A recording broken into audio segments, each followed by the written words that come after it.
J'ai toujours été fasciné par les choses simples que l'on voit tous les jours, comme une tasse de café qui refroidit. Mais vous êtes-vous déjà demandé pourquoi votre café devient toujours froid, sans jamais se réchauffer spontanément? C'est comme si l'univers avait un sens unique. Aujourd'hui, nous allons explorer ce mystère en utilisant la thermodynamique, la science fascinante de l'énergie et de la chaleur. Accrochez-vous pour un voyage étonnant qui nous mènera de votre café du matin jusqu'au destin de l'univers. Bon, imaginez un peu. Vous venez de vous faire une tasse de café bien chaude, mais vous êtes distrait par une vidéo de chat trop mignon.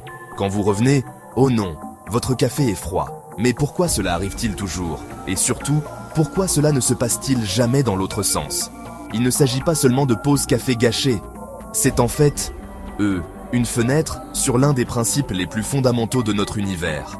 Tout est une question d'énergie, de chaleur et de quelque chose qu'on appelle l'entropie.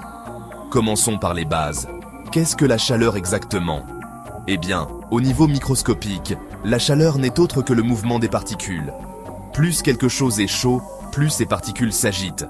Lorsque vous avez une tasse de café chaude à côté de l'air plus frais, ces particules de café énergiques commencent à partager leur énergie avec les particules d'air plus paresseuses. Mais voilà le hic. Ce transfert d'énergie ne se fait que dans un seul sens.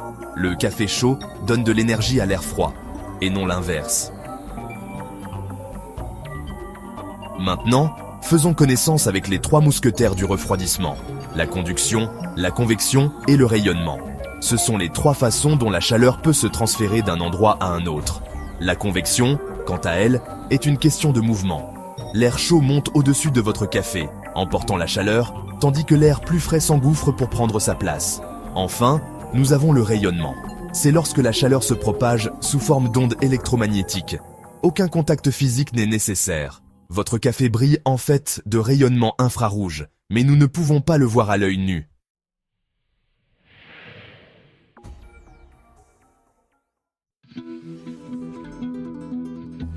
Alright, now for the big question. Why doesn't your coffee ever spontaneously heat up?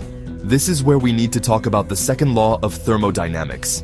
It's like the universe's traffic law, stating that energy only flows from hot to cold, never the other way around.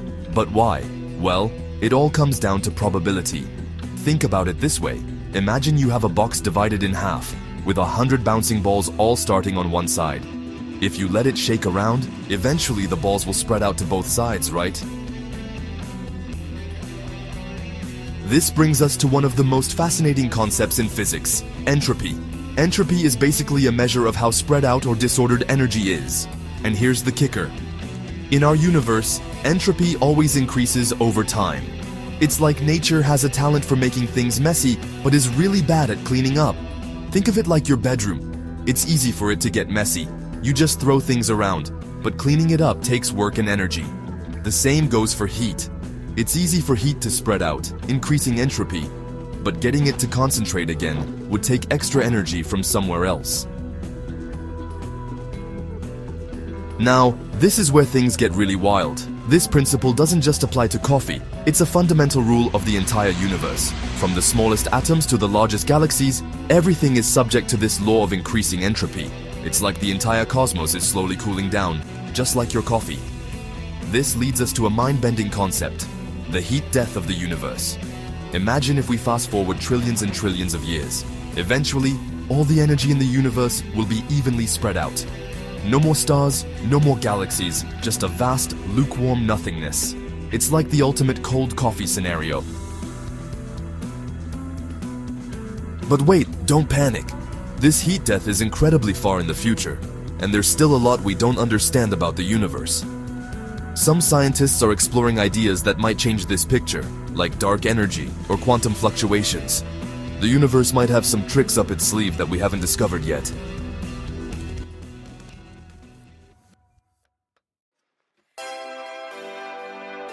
Alors, la prochaine fois que vous siroterez votre café, ou votre thé, ou votre chocolat chaud, aucun jugement, prenez un moment pour apprécier la physique profonde en jeu. Vous ne faites pas que savourer une boisson, vous êtes témoin d'une loi fondamentale de l'univers en action. Et voilà, nous avons voyagé d'une simple tasse de café jusqu'au futur lointain de l'univers, tout grâce aux lois de la thermodynamique. Cela montre bien que certaines des plus grandes idées scientifiques se cache dans les endroits les plus ordinaires.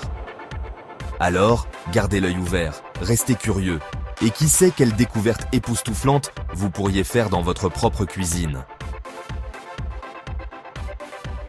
Alors, qu'en pensez-vous? Est-ce que cela a changé votre façon de voir votre café du matin? Ou peut-être que vous vous interrogez sur d'autres phénomènes thermodynamiques intéressants? Faites-le moi savoir dans les commentaires. Et si vous avez apprécié ce voyage dans les lois de l'univers, n'oubliez pas de liker et de vous abonner. Il y a tout un monde de physique fascinante à explorer, et nous ne faisons que commencer. À la prochaine, restez curieux et continuez à poser des questions.